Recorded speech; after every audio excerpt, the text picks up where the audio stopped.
신기한 게 제가 이제 만 50이 곧 되는데 작년부터 저도 어깨가 처음으로 아프기 시작해서 그전에는 어깨 아픈지 몰랐거든요. 네. 그래서 어떤 분들이 경고장을 받게 될지 궁금한데요. 먼저 첫 번째 경고는 김종호 교수님께서 해주시겠습니다. 네, 경고합니다.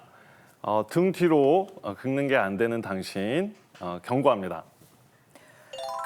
혼자 등 긁는 게 힘들어진 당신들께 지금 경고장 날려주셨습니다. 혼자 아니 뭐 다행히 아직 좀 긁을 수 있는데 안 닿는 스팟들이 생겨요. 이제 맞아요. 야생곰처럼 이제 벽에다 이렇게 좀 긁고 이런 걸 하는데 벽에다가. 아 좀 서럽네요. 참 이게 혼자 사는데. 아, 태연 씨, 근데 요즘에는 또 이런 좋은 게 있잖아요. 효자손 아니에요? 등 긁을 수 있긴 하지만 이게 혼자 등 긁기에는 조금 예. 서럽긴 서럽네요. 네. 아니 근데 진짜 혼자 등 긁는 게 힘들어졌다는 이유로 경고장을 받아야 되는 건가요, 김 교수님?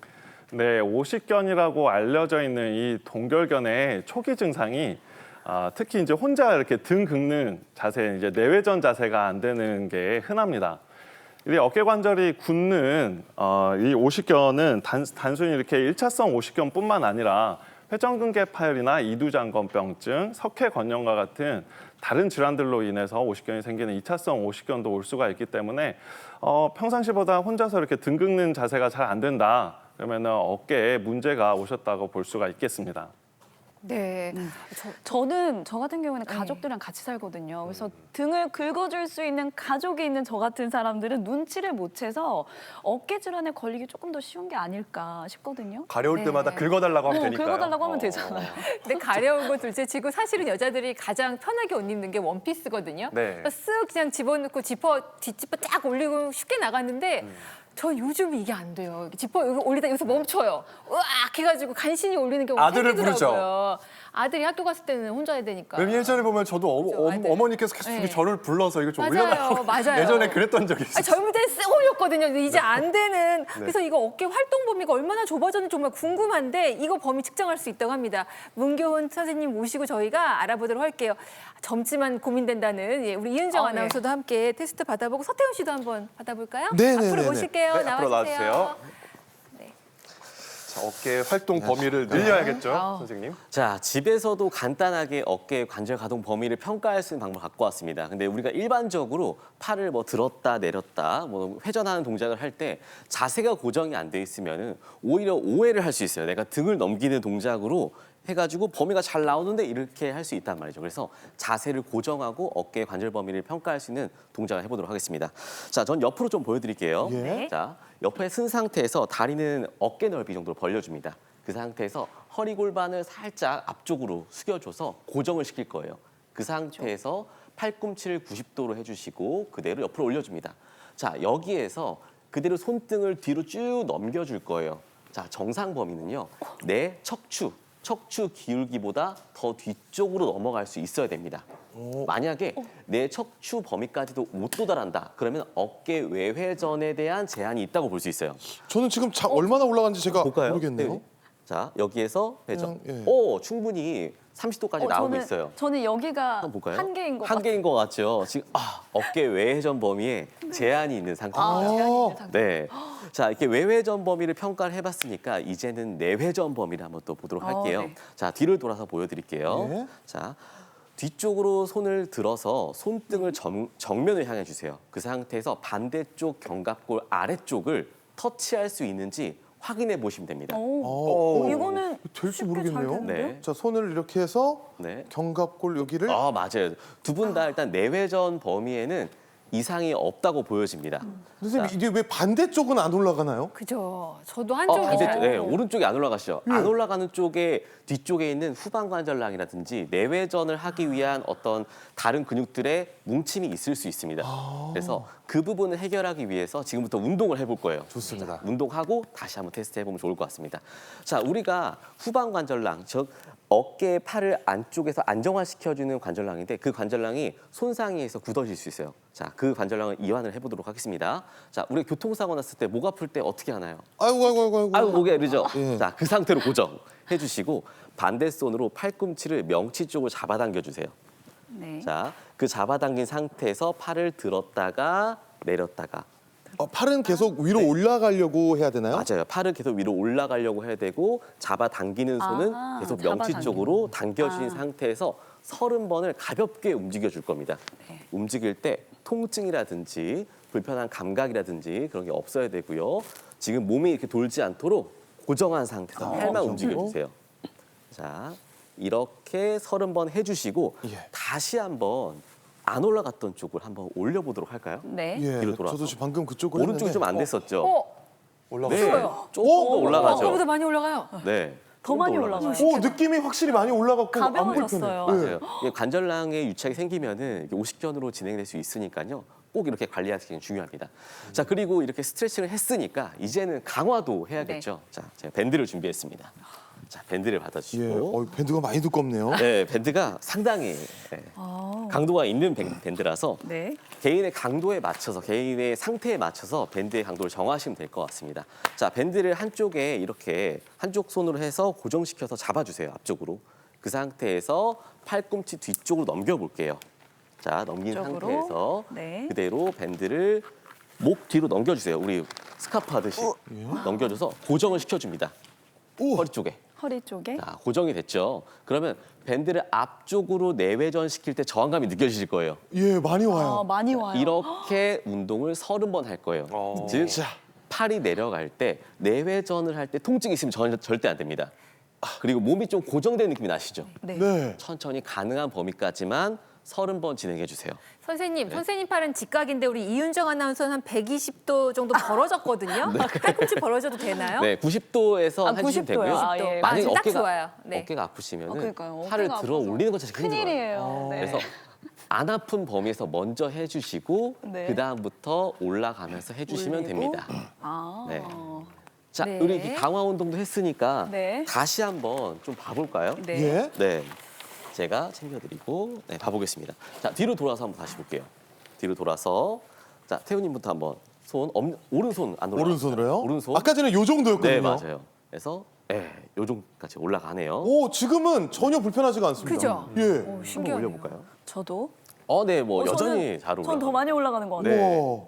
머리까지 닿을 수 있을 네. 것 같아요. 좋습니다. 자, 이렇게 해서 어깨 관절 범위를 유지할 수 있는 운동을 해주시면 되겠습니다. 네, 고맙습니다. 감사합니다. 잘 배웠습니다. 잘 배워봤습니다. 감사합니다. 이제 네. 마지막으로 배워봤던 운동이 어깨 강화 운동이었잖아요. 네. 이 운동에 이름을 붙여봤습니다. 뭐. 고양이 운동. 고양이 운동. 일식음식점 가면은 이런 고양이가 저희를 항상 이렇게 맞이해주고 있어요. 아까 맞아요. 이것도 좋던데. 요거. 댄스 동작 같아요. 이렇게 해서 어깨 강화 네. 운동을 한번 따라해 보시면 좋겠습니다. 네. 자, 계속해서 닥터의 살벌하고 시원한 경고장 날려드릴 텐데요. 닥터의 경고 두 번째는 우리 박윤길 교수님께서 전해주시겠습니다. 예, 당뇨가 있는 당신 경고합니다. 당뇨병이 야. 있는 당신.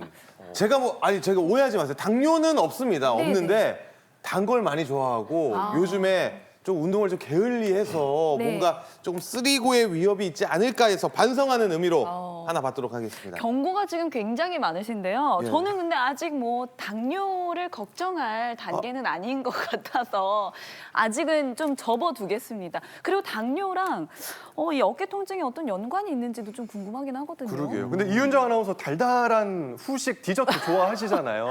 요즘에 줄이고 있습니다. 줄이고 계세요. 훌륭하십니다. 켰어요 지금. 네. 계속해서 집중해 주시고요. 그런데 이 당뇨와 어깨 질환이 어떤 연관이 있는지 좀 이해가 안 가시는 분들이 많을 것 같아요, 교수님. 예, 그럴 수도 있는데요. 당뇨가 오래되면 혈당이 조절이 안 되면 그 힘줄이라든지 아니면은 관절막 같은 데가 두꺼워진 당화 현상이 발생하게 됩니다. 이렇게 되면 유연성이 떨어지고 유착이 잘 생겨서 소위 말하는 오십견이라든지 아니면 석회화 건염 이런 것들이 잘 생길 수가 있고요. 또 당뇨가 있는 분들은 조직이 외부 충격에 좀 취약해서 손상을 잘 받을 수가 있습니다. 그래서 뭐 가벼운 염좌라든지 신경 압박 때문에 문제가 생길 수가 있는데 혈류 공급도 잘 안 돼서 회복이 잘 안 됩니다. 만성화되면서 이런 어깨 통증이 취약하게 되는데 통계에 따르면은 당뇨가 있는 분들이 없는 분들에 비해서 어깨 질환이 한 5배쯤 많다 그래요. 그래서 혈당 관리를 잘 하시는 게 매우 중요하겠습니다. 네. 자, 이어서 세 번째 닥터의 경고 받아보도록 하겠습니다. 세 번째 경고는 김동규 교수님께서 주시겠습니다. 네, 뻐근한 통증 파스 한 장으로 이겨낸다. 이 부분 경고합니다. 이게 오늘 뭐 다 제 얘기가 많이 나와가지고 제가 뭐 집에 약은 잘 안 모으는데 파스는 조금 모아요. 뭐 동전 모양부터 네. 액체형부터. 아유 참 예. 이거 리필 좀 해주실래요? 모자랄 것 같은데. 제 거 드릴까요? 예, 일단 하나만 빌려주세요. 저 같은 경우에는 네.